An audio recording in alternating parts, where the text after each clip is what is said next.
chef de l'État Alassane Ouattara a reçu hier vendredi en fin d'après-midi la présidente de l'université féminine de Songmyong à Séoul, en Corée du Sud. On en parle dans cette édition. Les festivités marquant la commémoration de la Journée internationale des coopératives édition 2015 ont lieu ce samedi. La femme est au centre des débats.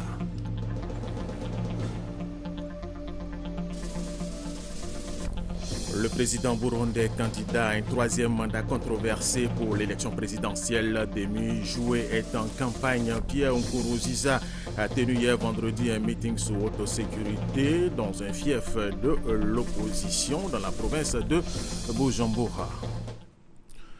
Mesdames et messieurs, bienvenue et merci de suivre les informations sur RTI. Commençons par les activités du chef de l'État, Alassane Ouattara. Il a reçu hier vendredi, en fin d'après-midi, la présidente de l'université féminine de Songmyong à Séoul, en Corée du Sud. Viviane Aimer. Illustration d'une coopération qui entend s'intensifier depuis la visite officielle du président de la République en Corée. C'est la visite de travail qu'effectue ces jours-ci en Côte d'Ivoire la présidente de l'université de Songmyong à Séoul. Visite qui a pour objet la signature de conventions entre son université et les universités d'État de Côte d'Ivoire. À cette audience que lui a accordée le président de la République Alassane Ouattara au palais présidentiel, étaient présents les présidents des 5 universités d'État. Félix Houphouët-Boigny de Cocody, Abobo Adjamé, Alassane Ouattara de Bouaké, Lorounion Guédé de Daloa, Peleforo Gbankoulibaly de Korogo. La présidente de l'université de Songmyong a exposé au président de la République son projet de coopération avec les universités de Côte d'Ivoire. Nous avons partagé l'idée que l'on porte entre le président et nous. Il avait beaucoup d'intérêt pour l'éducation des femmes et la santé pour les femmes et pour les enfants. Donc nous avons discuté, entre autres, de ce genre d'idées d'échange. Nous avons discuté sur l'élargissement des échanges entre les étudiants et entre les enseignants. Et nous sommes persuadés que le pays Côte d'Ivoire pourra jouer un grand rôle dans l'Afrique de l'Ouest, au niveau surtout de l'éducation. Quelques heures auparavant, dans la matinée, le président de la République recevait l'ambassadeur du Royaume de Belgique, son Excellence Peter Huijsebert, en fin de mission, qui est venu faire ses adieux au chef de l'État.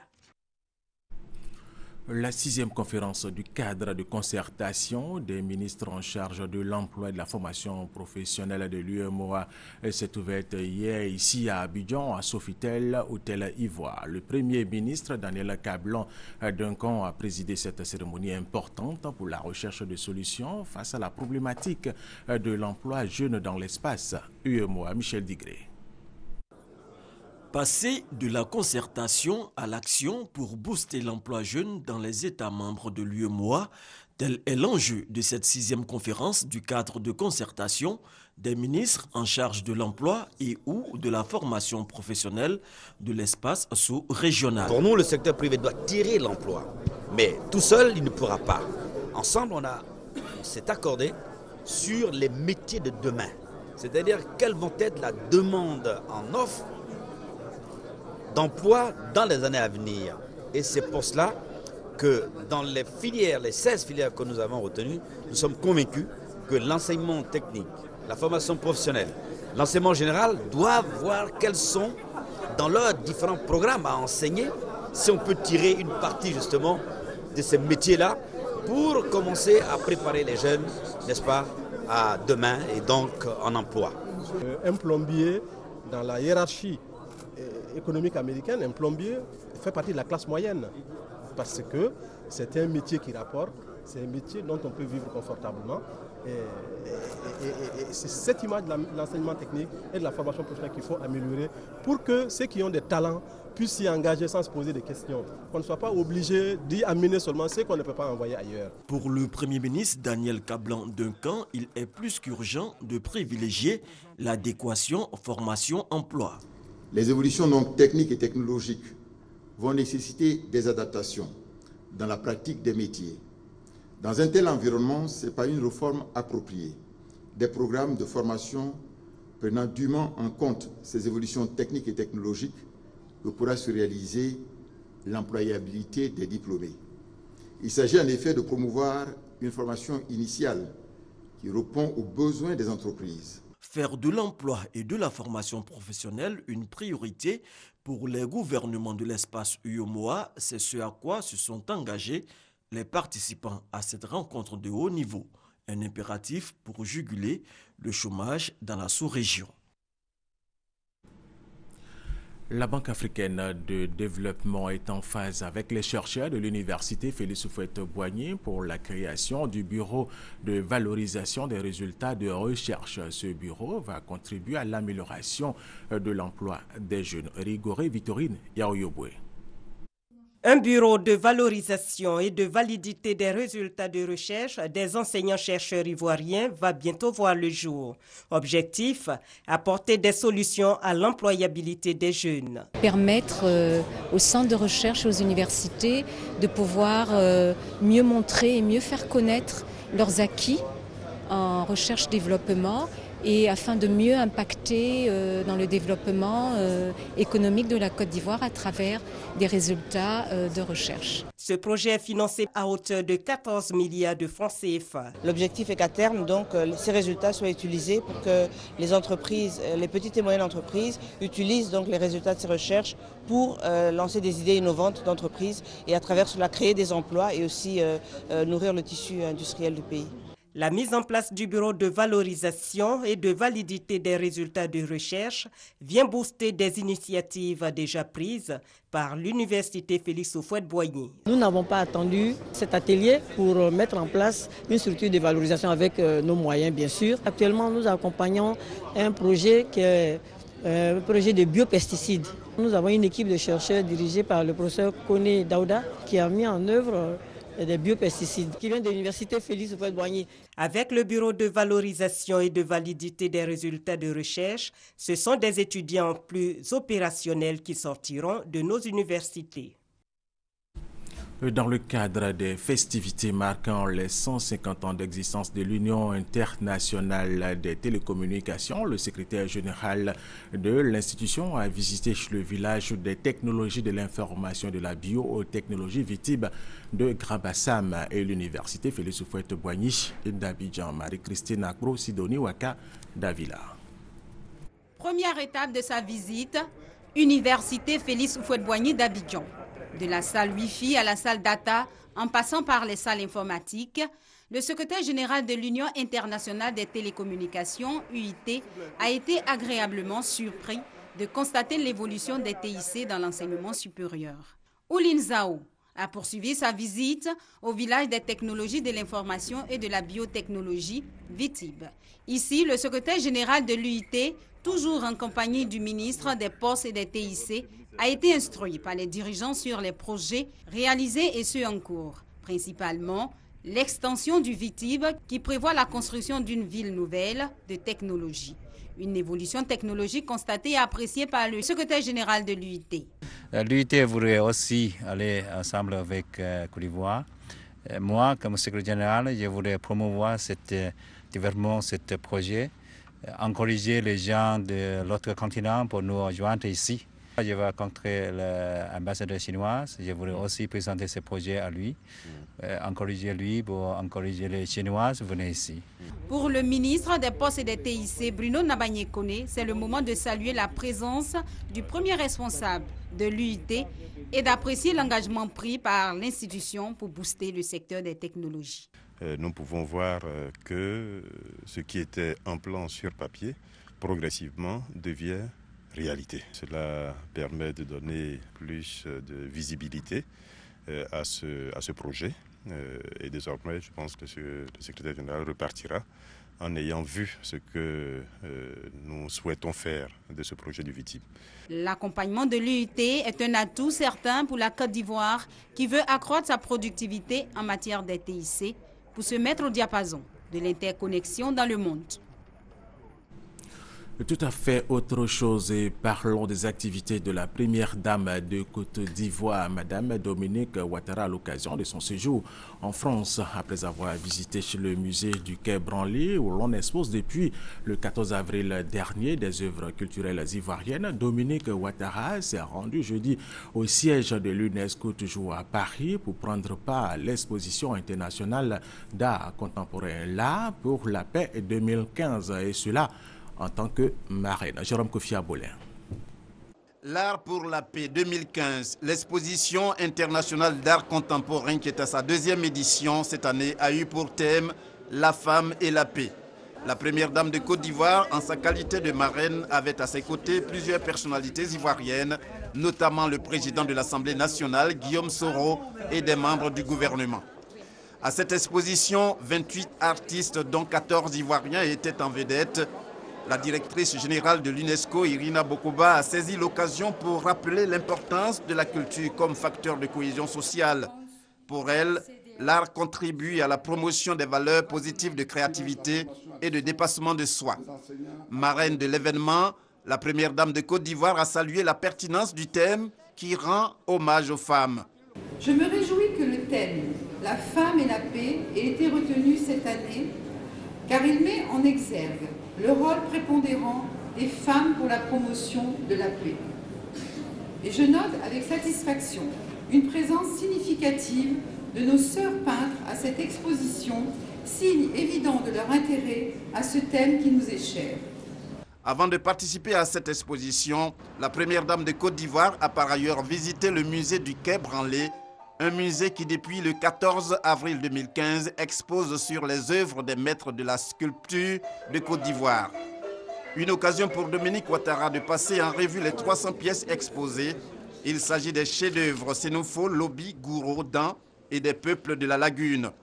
La première dame a dit être fière de la richesse culturelle de la Côte d'Ivoire. En consacrant cette exposition à la sculpture ivoirienne du 19e et du 20e siècle, à laquelle se sont joints de jeunes sculpteurs ivoiriens contemporains, le musée du Quai Branly rend un hommage saisissant à l'art de notre pays. C'est pourquoi je félicite les initiateurs de cette exposition. En tant que première dame de Côte d'Ivoire, je voudrais exprimer ma fierté et ma joie de voir notre pays célébré et admiré pour son art et sa culture. Environ 1 heure d'horloge, c'est le temps de cette visite. Très émerveillé par ses œuvres made in Côte d'Ivoire, Dominique Ouattara, avant de quitter le musée du Quai Branly, a émis le vœu de voir se tenir cette exposition en terre ivoirienne. Les festivités marquant la commémoration de la Journée internationale des coopératives édition 2015 ont lieu ce samedi. Une déclaration inaugurale a été lue au nom du gouvernement ivoirien par la ministre Anne-Désirée Ouloto, déclaration qui dégage le centre d'intérêt de cette édition. Arma Boui, à Mississauga.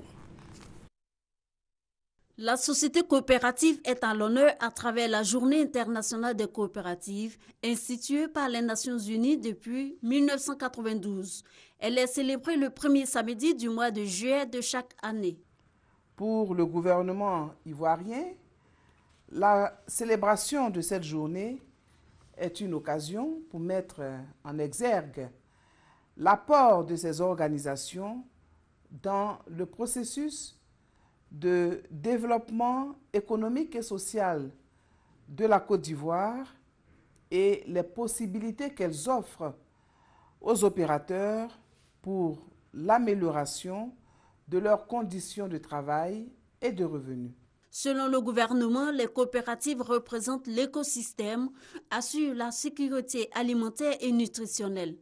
Elles contribuent également à la cohésion sociale et surtout à l'autonomisation économique des femmes.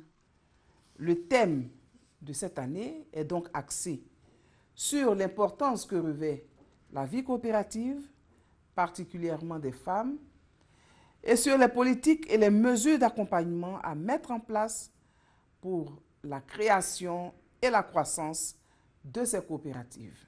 Par ailleurs, les coopératives animées par des femmes constituent une opportunité pour des catégories défavorisées de faire entendre leur voix. C'est pourquoi la ministre Anne-Désirée Ouloto plaide pour une synergie des actions afin que les femmes participent pleinement à l'émergence.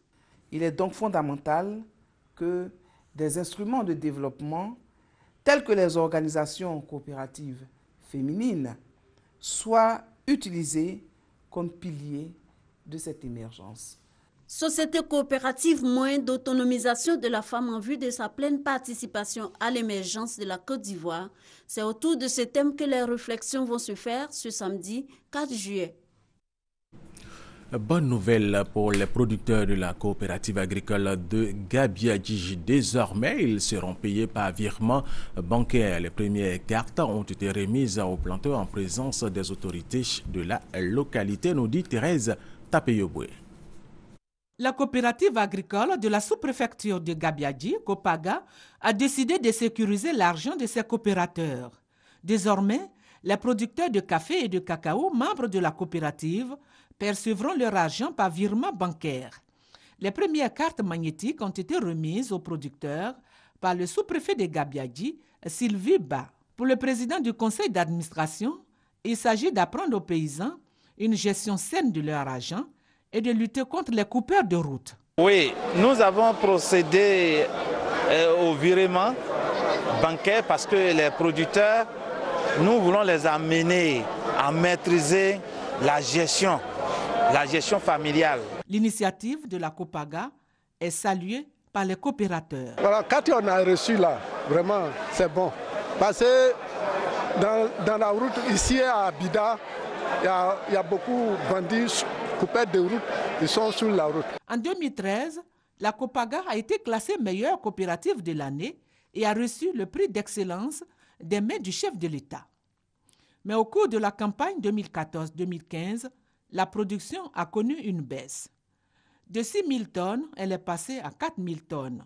Des difficultés qui seront corrigées durant la campagne prochaine. La coopérative agricole de Gabiadji dispose d'un centre de santé, d'un collège moderne. Elle envisage de construire un orphelinat et doter les villages d'eau potable. Elle a 2 structures d'encadrement des femmes pour leur autonomisation et une mutuelle d'entraide en cas de décès. Restons dans le domaine agricole pour dire que la société coopérative Pigwendej dans la localité de Bangolo a fait le bilan de ses activités. Bilan jugé positif si bien que cette coopérative a été félicitée par les autorités en charge de la filière café-cacao dans le département de Bangolo. Eugène Atoubé.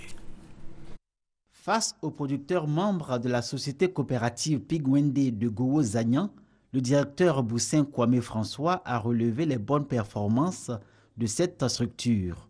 Il souligne que 1000 tonnes de cacao ont été collectées pour un chiffre d'affaires de près de 820 millions de francs CFA.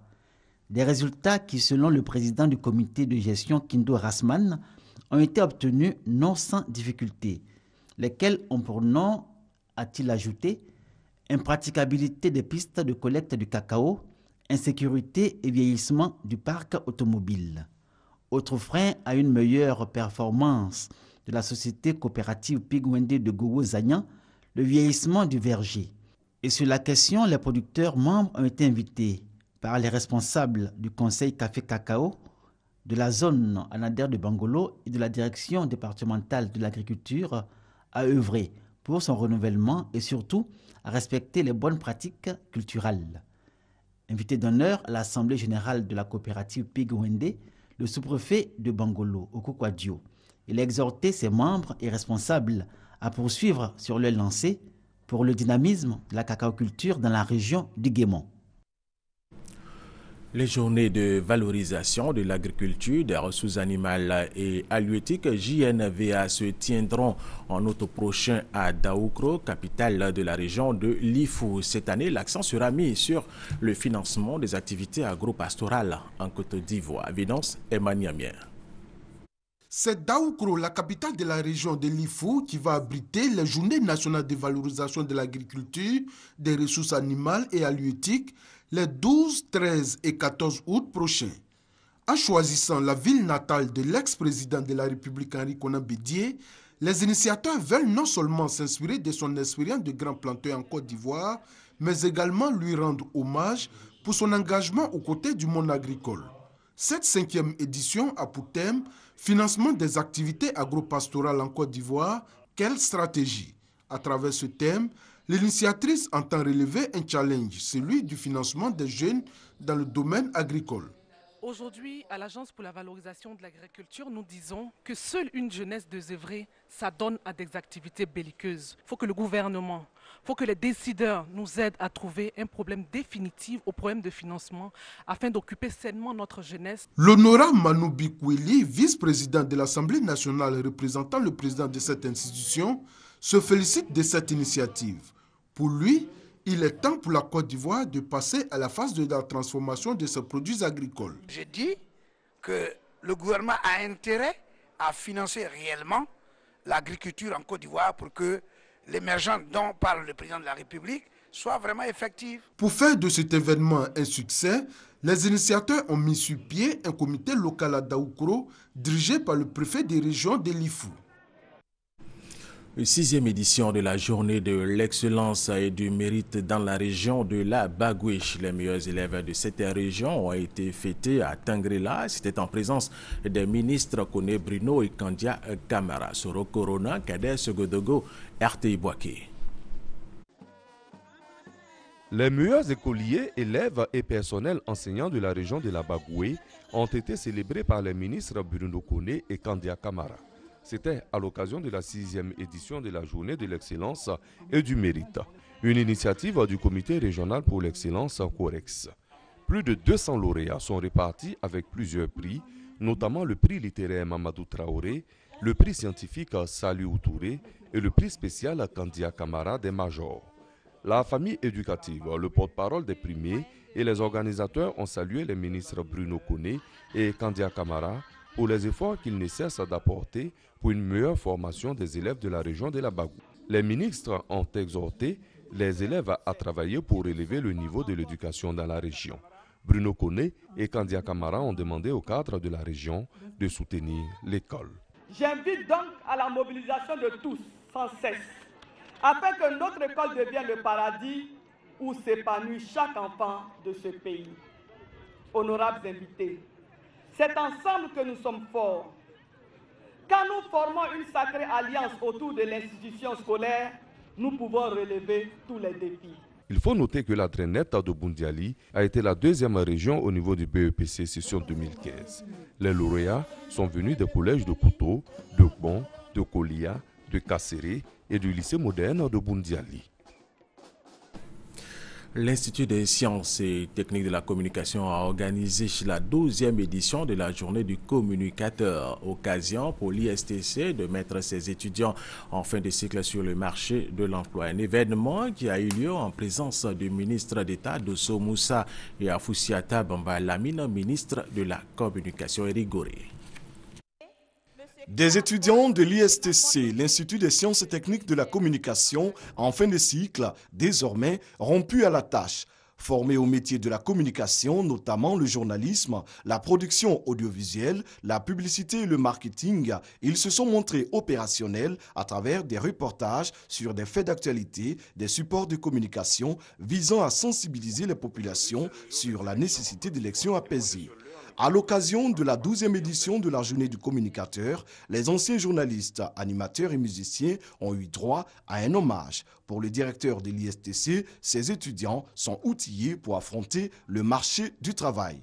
La ministre de la Communication a salué la qualité de l'enseignement à l'ISTC. Elle a rappelé les efforts du gouvernement en faveur du secteur de la communication. Pour le ministre d'État, Dosso Moussa, parrain de la cérémonie, l'État de Côte d'Ivoire et ses différents partenaires ont mis en place des programmes pour faciliter l'insertion des jeunes diplômés. Il a invité ses filleuls à s'y intéresser. Selon ses responsables, l'ISTC, l'Institut des sciences et techniques de la communication, est un laboratoire de recherche. 735 étudiants y sont formés dans différents domaines de la communication.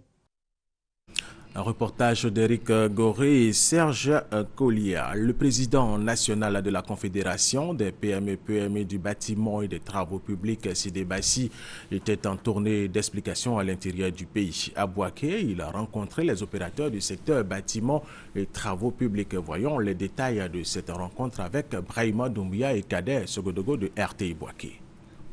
Une embellie dans le monde du bâtiment et des travaux publics en Côte d'Ivoire.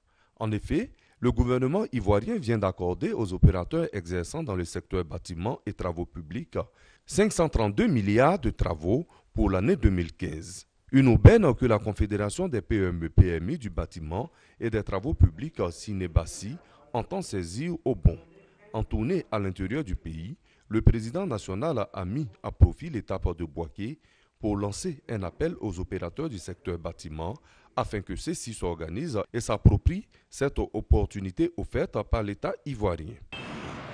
Le message fort que nous sommes venus annoncer ici à Bouaké, c'est d'abord le remerciement du chef de l'État, son Excellence Alassane Dramane Ouattara, qui nous a donné aujourd'hui un ministère pour la première fois de l'entrepreneuriat des PME-PMI du BTP de Côte d'Ivoire. Aujourd'hui, le problème, c'est la formation. Nous pensons qu'avec la formation qui va nous conduire à l'acquisition de ces marchés, c'est très important. Les PME vont travailler, ils pourront payer que leurs impôts et l'État gagne. Mais aussi, ça sera création d'emplois. Aussi, la Confédération des PME-PMI du bâtiment et des travaux publics voudrait-elle obtenir l'appui du ministère de l'entrepreneuriat des PME et de l'artisanat pour aider au contrôle des travaux. Un pro-Gbagbo, délégué départemental de l'Union des nouvelles générations UNG de Stéphane Kipré, a décidé de quitter son parti. Au cours d'une conférence de presse, il a dit militer désormais pour le compte du RDR. Thérèse Tapeyopoué.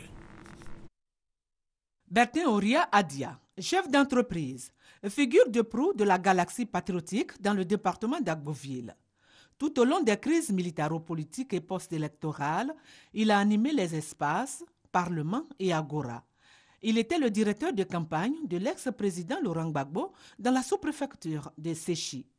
Il a décidé, au cours d'une conférence de presse au siège local du RDR à Agboville, de militer désormais pour le compte du RDR. Il y a des réalisations qui n'étaient pas à portée de vue qu'on constate, qu'on regarde maintenant. Comme même a dit l'autre, la Côte d'Ivoire is back. La Côte d'Ivoire is back. Et donc à partir de ce moment, on n'a pas besoin de se laisser archi-convaincre. Si on ne peut pas être convaincu soi-même de ce qui se fait, ça veut dire qu'on n'est pas ivoirien. Et comme moi je suis ivoirien et que ma vision c'est le développement et que le président Alassane Ouattara est un artisan de développement, un bâtisseur, je ne peux que l'accompagner. Bertin Oria a promis d'investir villages et hameaux pour offrir plus de 68% des suffrages au président Ouattara dans la sous-préfecture de Séchi et 80% dans le département d'Agboville.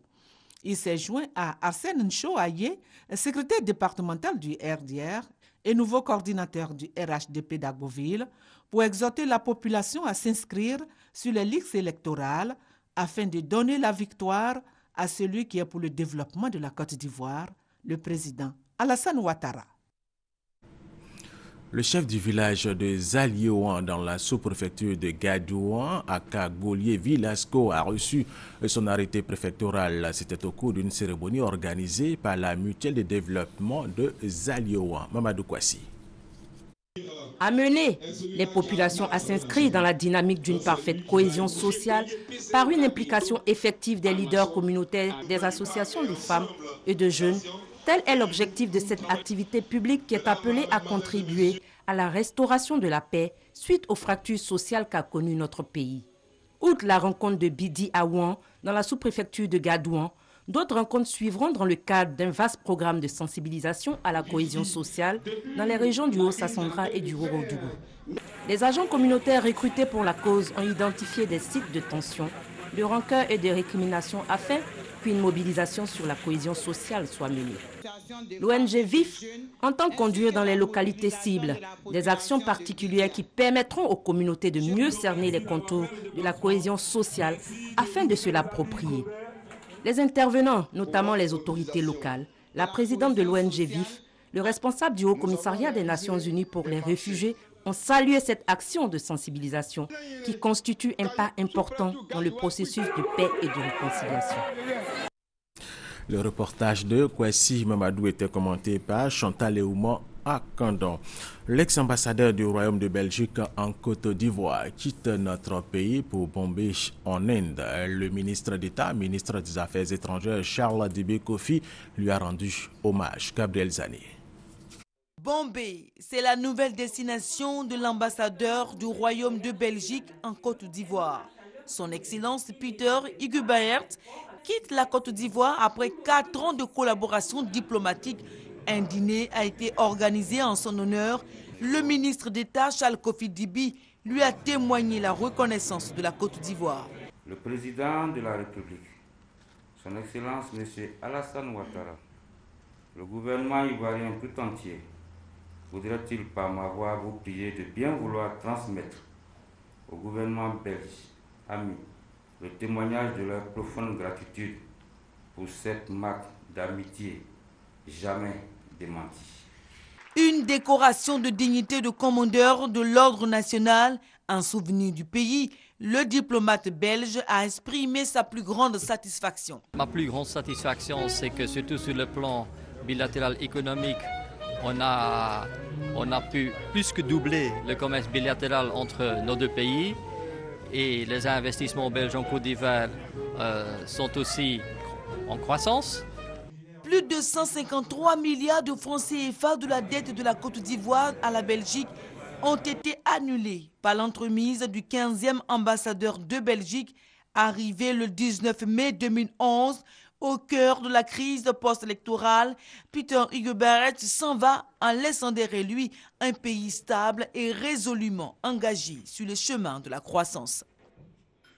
Et nous allons terminer avec cette information. Le président burundais fait campagne. Pierre Nkurunziza, candidat à un 3e mandat controversé pour l'élection présidentielle de mi-juillet, continue de sillonner le pays. Le chef de l'État burundais a tenu hier vendredi un meeting sur haute sécurité dans un fief de l'opposition dans l'une des provinces de Bujumbura. Et c'est la fin de cette édition. Merci de l'avoir suivi. Restez avec nous sur RTI 1.